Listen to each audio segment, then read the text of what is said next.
Hello and welcome to another video of me trying to smush a big engine into that Ford there. If you watched any of the previous videos, I'm kind of on the last leg now. We're just sorting the last few little bits and bobs to get it over the line. It's mostly in. If you want to go back and watch some of the earlier videos of the whole process, start to finish, they are on my channel. But my name's Tommy Pepper. This is my YouTube channel. And today I'm going to go through some, as I always do, some things that I've bought through the week that I'm going to put on today. And some of the other little bits and bobs that I've been doing to this tractor. First though, I'm going to talk about something that often bugs me. Call this Tommy's rant of the week. Okay. The imperial system. I'm just going to get it out there. Why do people insist on, okay, when I say people, I mean Americans, insist on keeping the American standard, which, by the way, the rest of the world calls the British imperial system. I don't understand it. So it doesn't make any sense.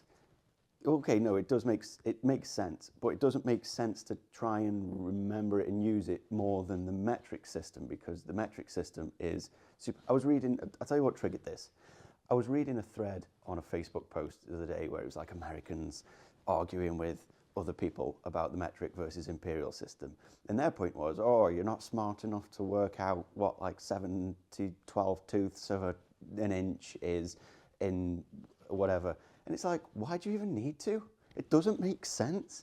So the rest of the world, even Africa have moved on to the metric system, and America hold on to it. I don't understand it. Most of them still think it's far superior because I don't know what, but it's just remembering a load of stuff. The metric system, you don't have to remember it. It's just numbers. It's numbers that you were taught in like year 2 of school. It doesn't. I can't work it out. Anyway, I like American vehicles. I like American stuff. This, I think, was American designed. I think Belgian built. But we've got some other American stuff on the farm. We've got an American old classic car. I like the American stuff. I just can't be doing with the fact that they're so proud of the American system. We got to 1975. We invented the imperial system, by the way. We got to 1975, and even we were like, no, try again. I don't understand. I really don't understand. I think it might be a pride thing, but literally the rest of the world has moved on. Even Canada. I say even Canada. Canada's entirely metric system. We're not. We've obviously got miles and a few other things that we still use, but God, it does baffle me. If I measure something like 7/16, right? I've got a bolt that's 7/16, and you have to type that in to wherever you're buying the thing from or whatever. But sometimes you have to convert it to decimal to do the measurement, what's 300 times 7/16? I can't work that out right now. What's 300 times 11 millimeter? Easy peasy. Easy peasy. You've already done that calculation before I finish that sentence. It makes way more sense. But here we are, still stuck with some Americans wanting to be awkward. That's just my little rant of the day. I've gone on too much. I'm going to get back onto this now. Yeah. Stick with the metric system. This is a campaign. I'm putting a petition out there. Switch America to metric. A metric. The American metric system. We'll even call it that if you want, but God, switch. Today, what have we got today? Also, yeah. Oh, that's just some paint. That's not interesting. I hate rattle cans. I think they're very, very poor value for money. But just occasionally you just need a little bit of something. Fuel pump. An inline pump for the diesel to just see if I can keep diesel up to that lift pump. I shouldn't need it, but I'm just going to do it. It's come with this banjo end on it. I don't know if you know anything about banjo ends, a banjo is like a loop that collects the fluid from these holes and sends it off at like a 90 degree. What I don't understand is inside it has like a one-way valve, and that's good and all, like a non-return, but it's also open at the end. So if I put a banjo on, put the nut on, it'll just fire out the end. Maybe there's something I'm misunderstanding. I've not seen one like that. I've tried to look it up and be like, what fitting goes on there? I don't know. So what I'm going to do is just drill out that one-way valve. Just delete it. Just try and so that's just a hollow fitting basically. And the thing is as well, it's double-sided. So like the thread is also inside. So a normal banjo bolt pretty much looks like just the top half of what you see in there.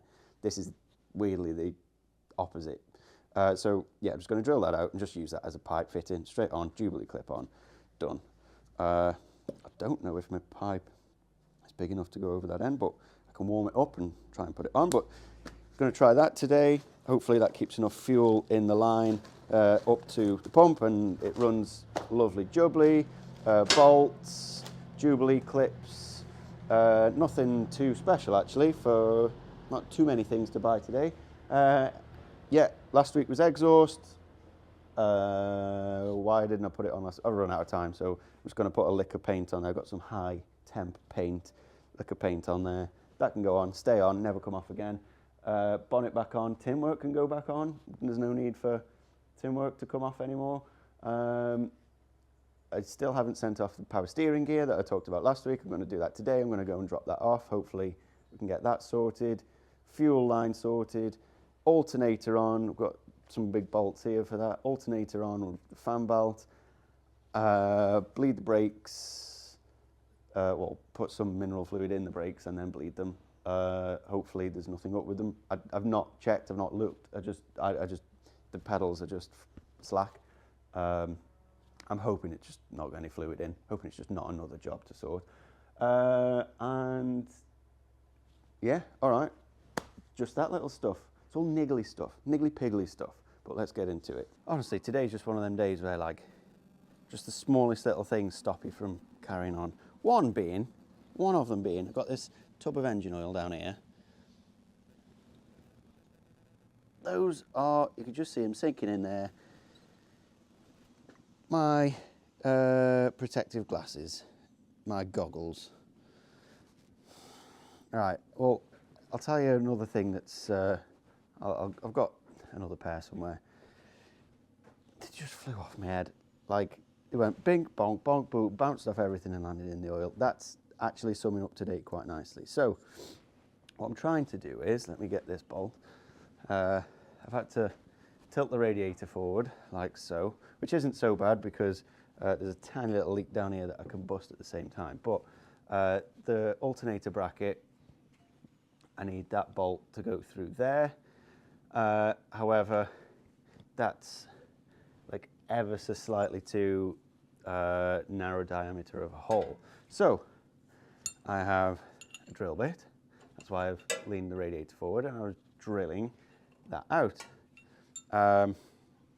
Only to realise I'd measured it twice and I'd picked up the wrong one off the bench, and I've been drilling it at 15.5 mil.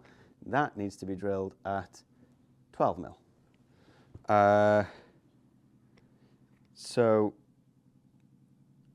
I've already started drilling and I've not gone far, and it was only when I realised I picked the wrong one up. Only to find my 12mm drill bit when I come to swap it over doesn't actually fit in my drill. That caps out at, sorry, I'm telling you wrong, 14mm, not 12mm. That caps out at around 12mm, and that's shanked. All this to say, I can't fit the correct size drill bit in my drill to continue drilling. So here's my fix. Screw fix down the way. I haven't got the right drill bit in, otherwise I'd go and get one now so I can get finished today. Otherwise, I'm not going to get done. It's not going to get finished. So here's what my solution is. My step drill. Now I'm only reaming it out, but my step drill with an extension on to try and ream through there because I want to get this done today. If I have to order another, if I have to order a drill bit and then wait till midweek for it to turn up, then oh my God, I won't get this done today. So I've just realised another thing. I'm getting 12 millimeters and 14 millimeters confused. That only goes up to 12. I need it reaming out to 14. That's 15.5. Why am I getting 12 and 14s mixed up? I can't do it. I can't do it today unless I've got something that'll cut at 14 millimeters. But yeah, try again, Tom, or go home and just write today off, because I do have these days, just these days where like goggles in the oil kind of days. And my brain doesn't work, I'm thinking about other things, and then worst case scenario is I end up injuring myself, and I don't want to do that. This is my solution for today, because I just want to get this done. I've got a step drill, I've ground off, it's an old step drill that's actually blunted on the end, but when that happens, usually the further down cutting elements are normally pretty good. So I've had it in the grinder, and I've cut off the bottom 3 steps so that it can go through. And then I use that to ream it through that way. And then I can use the little, kind of like the little drive extensions, pop one of them on, and then that should poke it all the way through. So far I'm that deep into it, but I don't think this is the sharpest even to start with, but it's going through slowly. So yeah, hopefully that works. It's carving season at the minute on the farm. A few little babbers just chilling away there. They can get through to the mums if they go through that gap there. They're not isolated. It just gives them some space where they can sit down on their own. They seem to like it. Okay, so to summarise, all I've done today is moan about the imperial system, get the metric system wrong, and then drop my glasses in the oil. I don't even know why you're watching this shit. Anyway, while I was drilling out the bit for the alternator to go on, just waiting for my battery to charge, just moving on to some of this fuel line stuff. I've just pulled the, I don't know what you'd call it, like the fuel sender bit from the fuel tank. It's really just a long pipe with a bit on the bottom. And I don't know how they've been running this thing. So just to remind you, this tractor came in from Greece. And it looks like that's exactly what they've been running it on. If I feel like they perhaps put like a bucket of sand in before they put the diesel. In fact, it wasn't diesel that was in it. It was like a kerosene mix, mostly kerosene. So no wonder the engine went bad. And yeah, there's like that much crud in the bottom of that lower diesel tank. So I'm gonna, next job is when, well, no, not next job. One of the jobs coming up, I'm gonna have to drop the tank off and flush it out. However, given the size of this new engine, I don't think that pickup pipe is going to be plentiful. So what I'm going to do is, as I'm kind of making all these fittings fit, I'm trying to plan it so that I have all the stuff to go from fuel filter into pump other side, which they're 2 different sizes. That's like a big size, that's a smaller size, to the pickup unit, and the pickup unit is different again. So I think what I'm going to do is get a piece of pipe of my own and have so this part here, this tractor used to have a top tank as well as a bottom tank. It had one under the top, like above the engine under the bonnet. That's why there's like some of the, I think like the 7 series Ford, so like a 7.7, an 8.7 and a 9.7, they all have tall bonnets. It's because they've got an extra tank at the top. Well, I've taken that tank off because now I've got all the beefy turbo under there and all the pipe work. So there's no top tank, it's purely just running on a bottom tank. But yeah, to connect the 2 tanks, you had this pipe. So when you filled up on the top tank, like you just fill up, treat it as if you've got 1 tank, it would flow straight through that tank and into the bottom tank down below. So with not having that, I think what I'm going to do is use some pipe, have that go to the bottom of the fuel tank like that, and then I've got a big beefy fuel feed that, granted, it's more than I need, but I'd rather let the pump draw plenty than it be suffocated. So yeah, I'm going to utilize that as a pickup pipe rather than like the tank equalization pipe, if you will. And then from there, go from there to the inlet of this. And then from the inlet to that, I need to buy a new brass fitting because the size of pipe that I'm using is different to the fitting that I have. So I need to order that, which will be another few days. That's all this thing is. If you're doing anything like this and you're getting your parts from order, most of your week is just sat waiting for parts and then sorting it at the weekend. Then when it comes to the weekend and you're like, yeah, I'm going to do loads, then you're like, no, I need to order another part in order to finish that bit. You move on to next week, only to find next week you need another part still. And that's how it keeps rolling. That's why stuff like this, for me, takes this long. I think other people perhaps have better experiences, but for me, as I'm kind of like smushing stuff together that's not supposed to be used together, I'm just having to make it all work and wait for these parts. And I want proper parts. I'm trying not to like just butcher bits, although I am butchering bits. But yeah, anyway, I'm waffling. So yeah, drop the imperial system. Right, so I drilled that out at exactly 14 millimeters. Got a proper snug bolt in there, made a big chunky washer of that nut, and it does that. That's going to hold the radiator up when the radiator comes back. It does all now look right and proper. I've got to make a bracket yet that goes from there. Yes, it's on the outside, I know, but it's kind of in no man's land when it's on the inside. From there down to there, but that's easy peasy now. Just need to lift the radiator back up, bolt it all back on, put the pipework back in, and hopefully I haven't got to take the radiator off anymore after that. I think that should be it. It stays on then. Sick of taking it off and on again and off and on again. So anyway, that's what I'm doing now. Well, at this stage I've got all the pipework back on, fan belt is on, radiator hoses are back on almost, apart from this one here because I'm still waiting on power steering, but it looks like we're pretty much all assembled in terms of mechanicalness. I am just going to pop all the tin work back on, and this is one of them moments where I'm like, I really want the tin work back on. So I'm just going to do it. I can't see another reason for all this to come off. And then watch next weekend after, I need to do something, move the radiator and all the tin work has to come back off. However, I just want it on. You know, when you just want something, that's it. That's all it is. So I'm going to do that now. And yeah, I think that will be it for today. I've ordered some, I can't carry on with the diesel stuff. Oh, this was the tank I was telling you about earlier, by the way.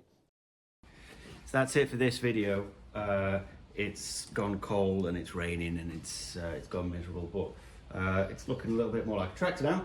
And if you are interested in continuing following this build until we get this thing driving out of here, because that is the plan, is that this is going to drive itself out. I mean, why wouldn't it? But so we're now just waiting on some fuel pipe fittings, gear for there still. I mean, that's my fault, it's no one else's fault but mine. And then we should be away. But that's it. But yeah, nothing I can do until I've got those parts in hand. If you like this video, don't forget to hit that button, give me a follow or a subscribe, and if you fancy it, if you really fancy it, hit that share button as well so that your friends can see this video as well. I'd appreciate that. But yeah, till the next one, I'll see you then. Drop the imperial system.